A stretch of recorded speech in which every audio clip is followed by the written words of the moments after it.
Hello guys, in today's video I will be showing you how to fix Mobile Legends has stopped problem. So the answer is easy. Just go to the settings and then scroll down to the apps section and then go to the search and search Mobile Legends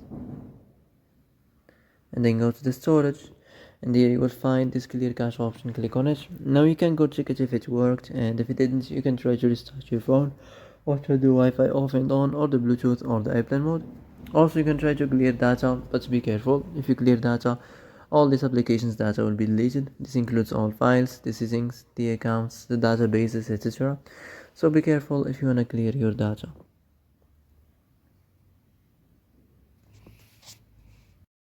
And that's it for today's video. I hope this is the answer you've been looking for.